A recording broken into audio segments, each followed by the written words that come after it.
예, 안녕하세요. 브라더 선영수입니다. 이제 6월 둘째 주가 이제 시작되고 있습니다. 제가 어제는 이 상파울루에 있는 이제 국제 학교에서 한식을 이제 가르치는 그런 수업 시간을 갖게 되었습니다. 이제 짧은 시간이었지만 반나절 동안, 반나절이 아니라 뭐 아침 일찍부터 했으니까 하루 종일 8가지 음식을 만드는 것을 이제 그 학교에 있는 조리사들한테 또 영양사분과 함께 이제 알리는 그런 일을 하였습니다. 이제 이게 저 혼자 하는 것이 아니라 예전에 당연히 저 혼자 하였던 것이고요. 제가 아는 뭐 역량이라든가 가지고 있는 역량이나 뭐 여러 가지 능력이나 아니면 뭐 컨택트 포인트 이런 걸 다 살려서 여러 곳에 연락을 하여 뭐 야 이런 게 있으니 뭐 한식을 좀 배우지 않겠느냐 했었는데 요즘에는 이제 학교에서도 연락이 오는 것도 있고 그러니까 이제 국제 학교뿐만 아니라 요리 학교에서도 지금 연락이 와서 저한테 좀 수업을 좀 열어달라 뭐 그러는 것도 있고 또 지금 AT 그러니까 농수산품 유통공사에서도 전 세계적으로 한식을 좀 알리는 운동을 하자라고 해서 이제 지금 지원 아래 이제 시작하게 되었습니다. 그러니까 이제 하면서 보면은 가장 뭐 어려운 것은 뭐 제가 수차례 말씀드렸지만 이제 재료 조달이 가장 어렵고요.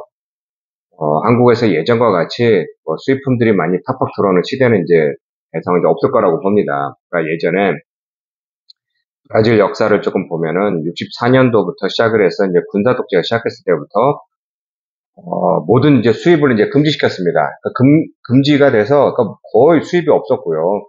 외국에서 갔다 온 사람들이 뭐 한두 개씩 뭐 가져오는 거 이외에는 거의 브라질 국내에서 생산하는 것을 위주로 사용을 하였고 또한 무엇보다 수입을 할 수는 있었는데 그 절차가 엄청나게 까다롭고 그래서 더 절차를 밟아서 들여다보면 굉장히 비싸던 시절이 있었습니다.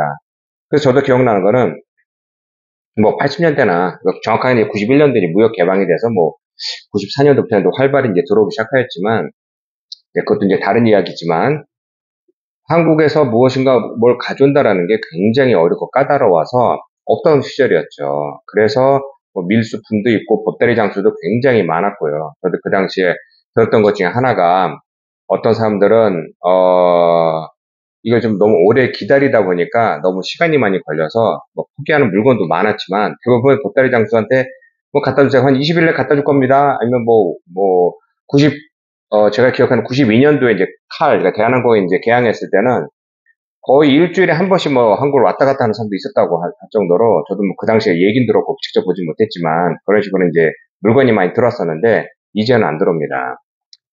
지금은 뭐 금지돼서 안 들어오느냐? 그게 아니라 무역이 옛날과 같이 그러니까 첫 번째 뭐 전 세계적으로 이제 블록으로 움직이고 있죠.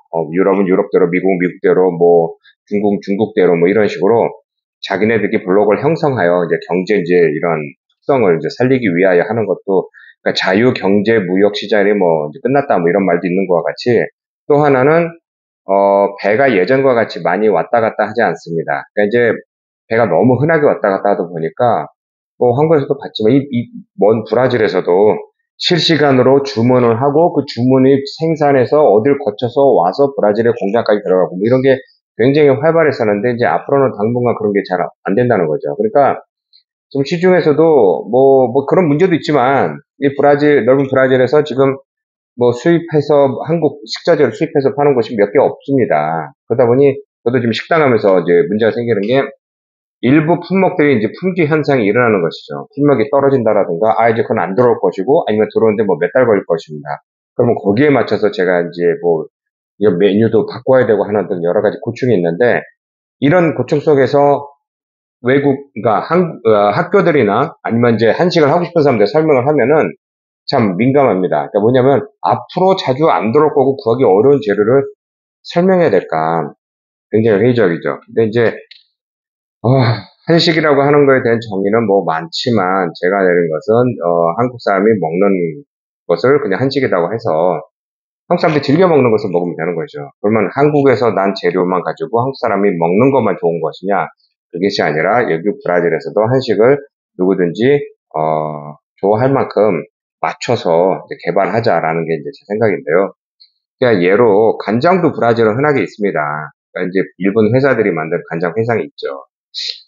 그게 한국과 비교해서 맛이 없다? 뭐, 당연히 뭐, 맛은 차이가 크게 납니다. 한국 건 더 맛있고, 뭐, 한국 사람 입맛에 맞게 되는데, 이 브라질은 브라질 사람대로 이 간장이 길들여졌기 때문에 거기에 맞추는 것도 좀 힘든 경우가 있고, 하여튼 뭐 여러 가지 뭐 이런, 뭐 고춧가루는 당연히 없고, 고추장도 없고, 뭐 된장도 당연히 없고, 그 외에 이제 한국에서 수출 많이 하는 것 중에 제품 중에 하나가 뭐 커피 믹스도 있고요. 뭐죠, 이제 튀김가루, 부침가루, 또 물엿, 뭐 이런 게 많은데, 이런 것들도 이제 보면은 브라질에서 흔하게 구할 수 있는 겁니다. 또 재밌는 게, 저도 옛날에 이제 배운 것이고, 직접 경험한 것 중 하나가, 그 당시에는 남미에서가 아니라 세계 1위로 많이 팔던 게 아주 오래전 얘기입니다. 파라과이에서 생산하는 들깨입니다. 이 깨가 그 품종이 좋아서 한국으로 가면 한국에서 그것을 착즙하여 참기름을 만들어서 또 들깨기름 만들어서 다시 수출하고 뭐 이런 경우도 있고, 한국에서 사용하는 물엿도 브라질 게 많이 들어가는 걸 알고 있습니다. 브라질 그 물엿은 굉장히 싸죠.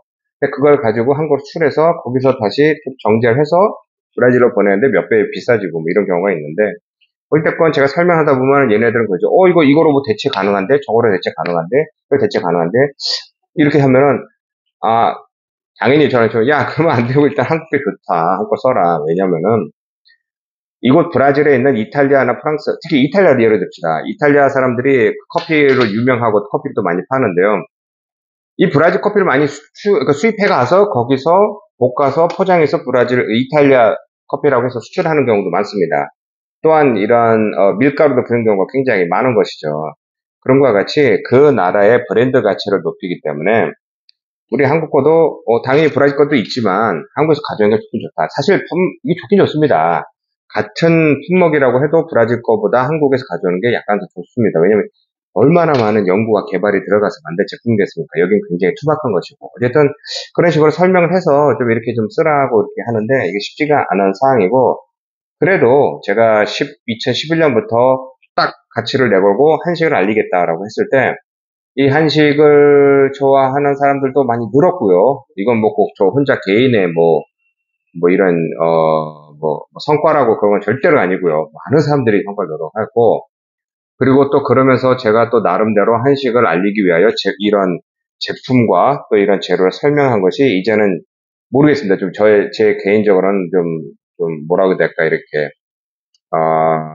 좀 열매를 맺는다고 할까요? 그래서 이제 사람들이 많이 찾아주고 있기 때문에, 굉장히 성취감을 느낍니다. 그러니까 이제 브라질에는 학교들이 한국 재료를 찾고 또는 한국식으로 음식을 해먹는다. 이게 제가 바라던 그런 바이죠. 참고로, 요리를 가르칠 때 저는 아까 말씀드린 것과 같이 뭐 한국식 식자재를 써라 이런 것도 있지만, 또 하나는 한국 방식으로 먹으라라고도 꼭 강조를 합니다. 무슨 말이냐면 저도 이제 몇 차례 이제 사람들에게 이제 브라질 사람에게 이제 요리를 가르치다 보니까 깨달은 게 무서워하죠. 그러니까 왜냐, 얘네 사람들은 마늘을 얼마 안 쓰는데 우리는 마늘을 거의 몇 숟갈씩 쓰고 또 설탕도 많이 넣고 하는데, 이런 것을 브라질 사람들은 이건 잘 안 돼. 이게 뭐라 해야 될까? 거부감이라고 해야 되나요? 아니면 잘 안 쓰던 것이니까 굉장히 두려워하는데, 그렇게 하면은 나오는 불고기나 찜닭이나 뭐 이런 것이 잡채나 이런 것이 밍밍해집니다. 이게 뭐가 이상해. 또 보면은 뭐 부추를 넣는다라든가, 그러니까 모든 재료가 다 모자라게 되는 거죠. 그래서 그런 것을 팍팍 넣으라고 제가 얘기하고, 그래야지 이제 사람들이 먹어보고, 내가 어디서 누가 한 걸 먹었는데 굉장히 좀 이상했는데, 그러니까 제가 한 걸 먹어보고 맛있다고 하는 게, 왜 저는 양념을 팍팍 넣기 때문에 그런 식으로 하고 있다고 합니다. 어찌됐건 뭐 이런 상황이고요. 또 오늘 또 브라질에 서 한식을 알리는 운동 이야기 제 얘기를 또 간단히 했습니다. 다음에 또 브라질 또 시사 또 이야기 좋은 게 있으면 찾아서 또 인사올도 하겠습니다. 고맙습니다.